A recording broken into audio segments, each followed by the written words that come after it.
स्वागत है आपका traders club of India channel में।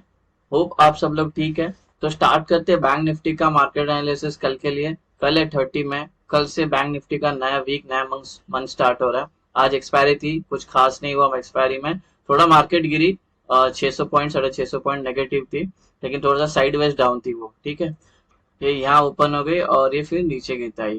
तो ये इंट्राडे में हम अभी नेगेटिव चल रहे बैंक निफ्टी में। और ओवरऑल जो ट्रेंड है अभी भी अप ट्रेंड है, बुलिश ही है।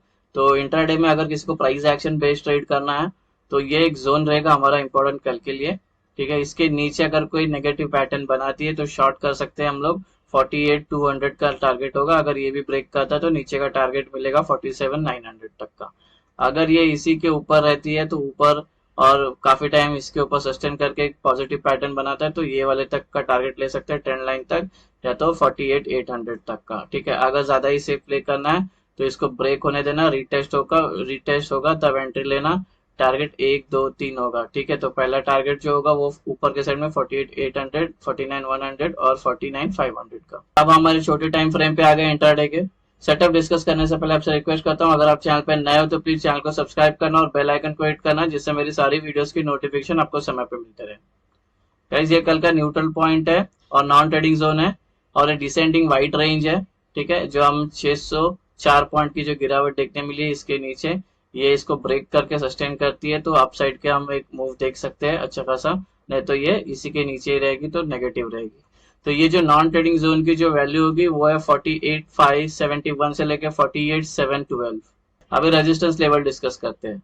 ये रेजिस्टेंस 1, ये नॉन ट्रेडिंग जोन है और ये नॉन ट्रेडिंग जोन की जो वैल्यू होगी वो है 48,818 से लेके 48,882। रेजिस्टेंस 2, इसके अंदर इंक्लूडेड है प्रीवियस डे हाई, ये नॉन ट्रेडिंग जोन एरिया है और ये नॉन ट्रेडिंग जोन एरिया की वैल्यू होगी 48,990 से लेके 49,054। रेजिस्टेंस 3 नॉन ट्रेडिंग जोन, ये नॉन ट्रेडिंग जोन की वैल्यू होगी 49,173 से लेके 49,237। Support 4 non trading zone, sorry, resistance 4 non trading zone और ये नॉन ट्रेडिंग जोन की वैल्यू होगी 49,382 से लेके 49,443। रेजिस्टेंस 5 नॉन ट्रेडिंग जोन, ये नॉन ट्रेडिंग जोन की वैल्यू होगी 49,552 से लेके 49,609। रेजिस्टेंस 6 आखिरी रेजिस्टेंस नॉन ट्रेडिंग जोन, ये नॉन ट्रेडिंग जोन की वैल्यू होगी 49,731 से लेके 49,795। सपोर्ट लेवल डिस्कस करते हैं। ये सपोर्ट 1, इसके अंदर इंक्लूडेड है प्रीवियस डे लो, ये नॉन ट्रेडिंग जोन एरिया है और ये नॉन ट्रेडिंग जोन एरिया की वैल्यू होगी 48,397 से लेकर 48,459। सपोर्ट 2 नॉन ट्रेडिंग जोन, ये नॉन ट्रेडिंग जोन की वैल्यू होगी 48,199 से लेकर 48,261। सपोर्ट 3 नॉन ट्रेडिंग जोन, ये नॉन ट्रेडिंग जोन की वैल्यू होगी 48,20 से लेकर 48,84। सपोर्ट 4 नॉन ट्रेडिंग जोन, ये नॉन ट्रेडिंग जोन की वैल्यू होगी 47,837 से लेकर 47,901।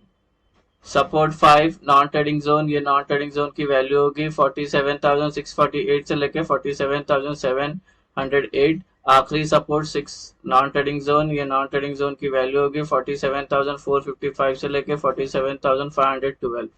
गाइस, हमारा सपोर्ट रेजिस्टेंस और न्यूट्रल पॉइंट का रेंज डिस्कस हो गया। कोई रेंज अगर समझ में नहीं आई हो तो वीडियो को पॉज करके वो रेंज आपके चार्ट पे प्लॉट करके लेना। अभी हम एंट्री और एग्जिट मार्क करते हैं, उससे पहले आपसे रिक्वेस्ट करता हूँ कि वीडियो को पूरा देखना। ठीक है, वैसे ये कोई टिप या कोई एडवाइजरी कॉल नहीं है और ना ही हम सेबी रजिस्टर्ड है। ये एजुकेशन पर्पज के लिए वीडियो थी, इसको एजुकेशन पर्पज के हिसाब से देखना। गाइस, ये कल का हमारा एंट्री और एग्जिट होगी।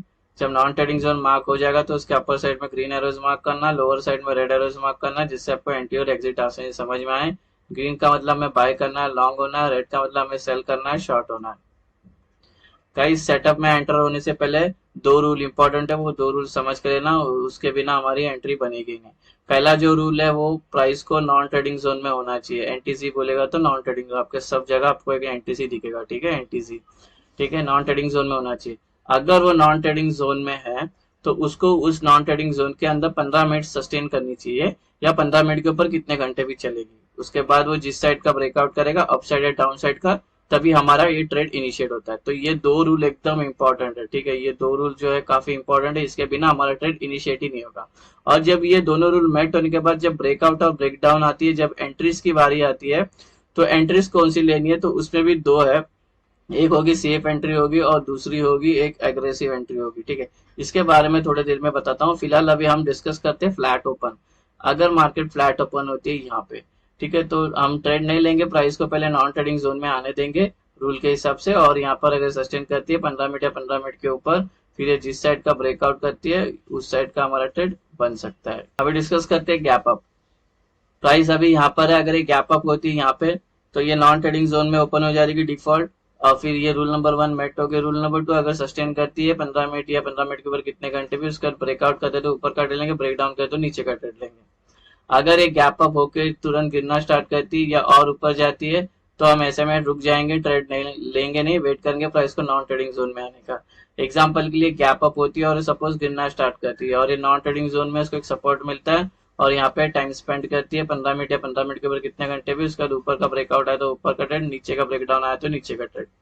अगर ये गैप अप बीच में कहीं पे ओपन होती है नॉन ट्रेडिंग जोन के बीच में तो हम ट्रेड नहीं लेंगे, वेट करेंगे प्राइस को कोई तो नॉन ट्रेडिंग जोन में आने देंगे, फिर यहाँ पे अपने दोनों रूल मेट होते हैं, उसके बाद जिस साइड का ब्रेकआउट करता है उस साइड का हमारा ट्रेड बन सकता है। गैप डाउन प्राइस अभी यहाँ पर है, अगर ये गैप डाउन होती है S2 के अंदर, ठीक है, तो ये टेक्निकली नॉन ट्रेडिंग जोन में ओपन हो जाएगी, तो रूल नंबर 1 मेट हो गया। रूल नंबर 2, इसको यहाँ पे सस्टेन करती है 15 मिनट या 15 मिनट के ऊपर कितने घंटे भी, उसके बाद ऊपर का ब्रेकआउट और ऊपर का ट्रेड, नीचे का ब्रेकडाउन आया तो नीचे का ट्रेड। अगर ये गैप डाउन होने के बाद ऊपर जाने लगती है या और नीचे गिरती है तो ऐसे में हम रुक जाएंगे, ट्रेड नहीं लेंगे। जैसे गैप अप में अभी बताया था सेम यहाँ पे उल्टा वैसे करना है, बस गैप डाउन हुआ और ये सपोज ऊपर जाने लग गई और ये नॉन ट्रेडिंग जोन में उसको एक रेजिस्टेंस मिलता है और यहाँ पे ये अपने 15 मिनट या 15 मिनट के ऊपर सस्टेन कर लेती है, उसके बाद ऊपर का ब्रेकआउट है तो ऊपर का ट्रेड, नीचे का ब्रेकडाउन आया तो नीचे का ट्रेड। गैप डाउन कहीं बीच में होती है नॉन ट्रेडिंग जोन के बीच में तो ट्रेड नहीं लेंगे, वेट करेंगे प्राइस तो कोई तो नॉन ट्रेडिंग जोन में आके रुकने का, उधर हमारा दोनों रूल मेट होता है, उसके बाद ये जिस साइड में ब्रेकआउट करता है उस साइड का हमारा ट्रेड बन सकता है। अभी टारगेट बताता हूँ कैसे लेने का। अज्यूम करते हैं कि प्राइस ये वाले नॉन ट्रेडिंग जोन में है और काफी टाइम सस्टेन कर चुकी है, दोनों रूल भी मेट हो गए और ब्रेकआउट है, ऊपर के ट्रेड में एंटर हो गए। तो ऊपर के ट्रेड में एंटर होंगे तो टारगेट क्या होगा, 1 2 3, इसके बीच में आप एक लाइन गिरा लेना पीवट वाला बराबर बीच में, ये वाला टूल यूज करके, स्केल वाला टूल आप यूज करोगे तो इसके बीच में एक लाइन गिरा देना। अगर ये वाला ट्रेड लिया है तो इसके ऊपर के टारगेट होंगे। एज्यूम करते हैं सेम, अगर प्राइस इधर सस्टेन करती है दोनों रूल में टर्न के बाद नीचे का ब्रेकडाउन करती है तो ये ट्रेड में एंटर हुए नीचे के, तो ये वाले 3 लेवल होंगे टारगेट। अगर ये वाले नीचे के ट्रेड में एंटर हुए तो ये वाले लेवल होंगे टारगेट, अगर ये वाले ट्रेड में एंटर हुए तो ये वाले लेवल होंगे टारगेट। तो सारे टारगेट आपको ऐसे लेना है। गाइस अभी ओआई का डेटा डिस्कस करते हैं। आज जैसे कि एक्सपायरी थी बैंक निफ्टी की तो सारे कॉन्ट्रैक्ट एग्जिट हो चुके हैं। अभी ऑप्शन चेन देखोगे तो सब सिंगल डिजिट पे है, तो कुछ उसको देख के कोई व्यू बना नहीं सकते, ठीक है। तो कल आधे 1 घंटे में डेटा फॉर्म हो जाएगा, बिल्ड हो जाएंगे ओआई के डेटा, तो उसके देख के एक व्यू बना सकते हैं। फिलहाल अभी जिस स्ट्राइक प्राइस पे सबसे ज्यादा कॉल राइटर्स और पुट राइटर्स प्रेजेंट है उसका मैंने एवरेज स्ट्राइक प्राइस लेके कॉल और सपोर्ट मैंने मार्क किया, तो उस पर डिस्कस करते हैं। लोग गाइस अगर हम अप ट्रेंड में चल रहे हैं तो ऊपर हमें एक रेजिस्टेंस फेस करने मिलेगा 49,100 का, ठीक है। इसको लग के प्राइस नीचे आ सकती है, ट्रेंड चेंज हो सकता है, बिकॉज यहाँ पे कॉल राइटर्स के जो ओआ है ओपन इंटरेस्ट सबसे ज्यादा यहाँ पर बिल्डअप है, यहाँ पे सेलर्स बैठे हुए, तो इसको लग के प्राइस नीचे आ सकती है, ट्रेंड चेंज हो सकती है। तो यहाँ पर अगर हमारा दोनों रूल मेट होने के बाद ब्रेकआउट आता है, जब एंट्री की बारी आएगी तो मैं आपसे रिक्वेस्ट करता हूँ या तो आप बैक टेस्ट करना इसको पहले, ठीक है। तो सेफ एंट्री के लिए जाना, एग्रेसिव एंट्री के लिए जाओगे तो वापस से घूम के अंदर आके एसएल काटने का काम कर सकती है। सेम वे अगर हम डाउन ट्रेंड में चल रहे हैं तो नीचे हमें सपोर्ट को देखने मिलेगा ओपन इंटरेस्ट का 48,100, इसको लग के प्राइस ऊपर जा सकती है, ट्रेंड चेंज हो सकता है, बिकॉज यहाँ पे जो पुट राइटर्स है उसके ओआई सबसे ज्यादा है, यहाँ पर बायर्स बैठे हुए हैं, ठीक है, बायर यहाँ पे है, तो इसको लग के प्राइस ऊपर जा सकती है, ट्रेंड चेंज हो सकता है।